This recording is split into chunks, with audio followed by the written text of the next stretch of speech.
नमस्कार, जयतु Bharatam YouTube channel पर आप सभी का स्वागत है। विभाजन गाथाएं में अभी तक विभिन्न आलेखों के बारे में हम बात कर चुके और पिछला आलेख जो हमारा था बंदूक के बदले मांगी रोटी, यह आलेख डॉक्टर चंद्र त्रिखा का था।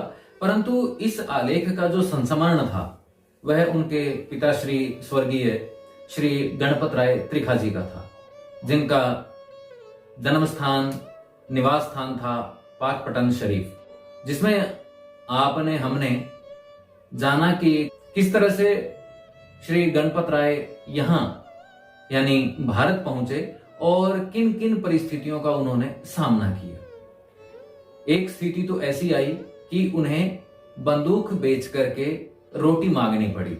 मिली नहीं मिली एक अलग चीज है, लेकिन उन्होंने अपनी बंदूक को बेचना चाहा ताकि रोटी मिल सके।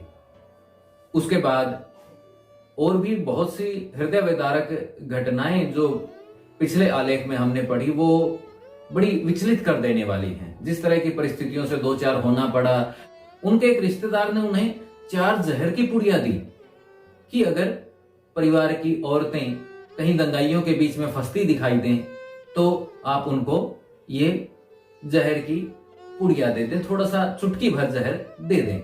वहीं उनके एक रिश्तेदार ने अपनी माता को सतलुज की लहरों में धक्का दे दिया और कहा कि मां, अब आप चल नहीं सकते हो, आपकी इतनी उम्र नहीं है कि आप चल पाओ, इसलिए आपके लिए यही सही है, क्योंकि मैं आपको दंगाइयों के हाथों में भी तो नहीं सौंप सकता ना। तो इन सारी बातों का जिक्र पिछले आलेख में हुआ, बंदूक के बदले मांगी रोटी।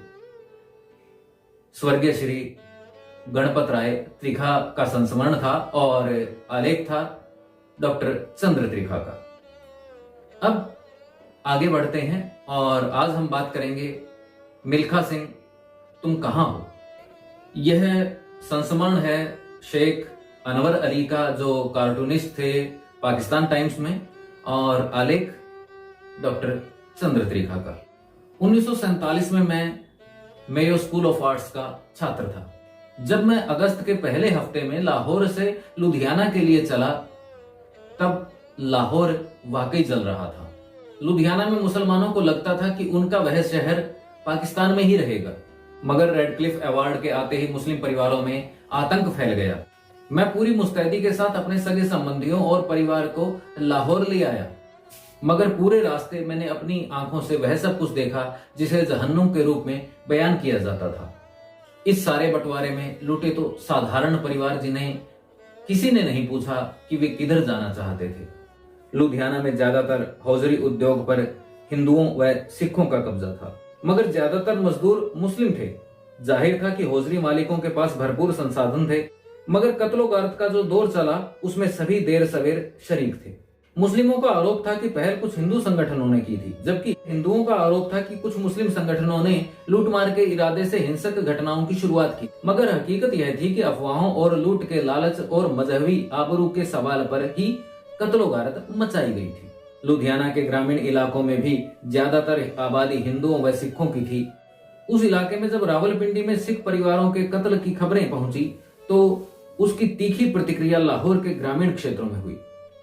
वहां किसने कितने मुस्लिम मारे, इसके दावे बड़े फख्र के साथ कुछ लोगों ने किए, बिल्कुल उसी अंदाज में जिस अंदाज में चंद सिरफिरे लोगों ने रावलपिंडी में सिखों के बारे में किए थे।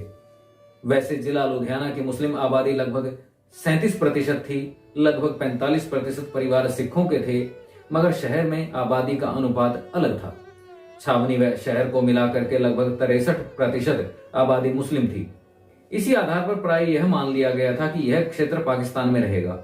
वैसे भी मुस्लिम लीग का एक तेज तर्रार वर्ग शहर व छावनी क्षेत्र में काफी सक्रिय बताया जाता था, मगर इस वर्ग के बावजूद लुधियाना में 1946 के अंत तक सांप्रदायिक सौहार्द पूरी तरह मौजूद था। दोनों वर्गों में उर्दू के शायरों साहिर लुधियानवी और तुफैल होशियारपुरी के नगमे व गजलें बेहद लोकप्रिय थीं। कोई भी मुस्लिम शायर के रूप में उनका जिक्र नहीं करता था। सबके लिए वे लुधियाना के थे और सभी को इस बात का फख्र था। लाहौर में सैयद मोहम्मद इस्लाम शाह मेरे वालिद भी पूरे परिवार को लेकर शिमला से लुधियाना आकर बस गए थे। वह एक यूनानी हकीम थे। हमारा परिवार वैसे भी चिश्तियां सूफी संप्रदाय से जुड़ा हुआ था। अब्बा के मुरीदों व मरीजों में हिंदू भी थे, सिख भी और ईसाई भी। अक्सर गरीबों से वह दवा के पैसे भी नहीं लेते थे। मुझे याद है उन दिनों ईद के मौके पर नमाजें तो अदा हुई, लोग गले भी मिले, कुछ मिठाइयां भी बटी, मगर सारे माहौल में भय और अनिश्चितता फैली थी। इक्का दुक्का हमलों की खबरों से सबके दिल बैठे जा रहे थे। प्रशासन का रवैया भी ढुलमुल सा था। बस एक ही बात अच्छी थी कि कुछ हिंदू व सिख परिवार खुले मन से अपने जान पहचान वाले मुस्लिम परिवारों को अपने यहाँ पनाह दे रहे थे। मगर हमारे परिवार धीरे धीरे उन कैंपों की ओर सरकने लगे थे जो कि पाकिस्तान जाने वालों के लिए विशेष रूप से स्थापित किए गए थे। वह काफिला जिसमें हम लोग भी शामिल थे धीरे धीरे कैंपों की ओर बढ़ रहा था कि रास्ते में तलवारें लहराते सिखों का एक दल हमें घेर लेता है। वे हम पर हमला बोलने ही वाले थे कि उनमें से एक ने मेरे वालिद को पहचान लिया। वह जोर से बोला, ये तो संत लोग हैं, इन्हें कुछ नहीं कहना। और हमारी तरफ लहराती हुई तलवारें धीरे धीरे रुक गईं। मेरे वालिद ने उसे पहचान लिया था। उसका नाम मिल्खा सिंह था। वह अपने साथियों को बता रहा था, इस नेक रूह हकीम ने बिना मजहबी भेदभाव के लोगों की मदद की है। इसने सिखों की भी बिना पैसे लिए मदद की है, उनका इलाज किया है।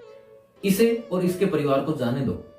उस दिन मुझे और उस काफिले के लोगों को लगा कि नेकी भी कभी ना कभी तो काम आती है।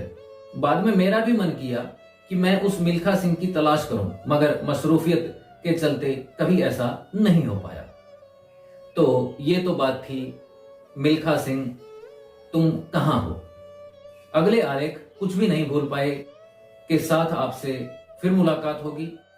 नमस्कार।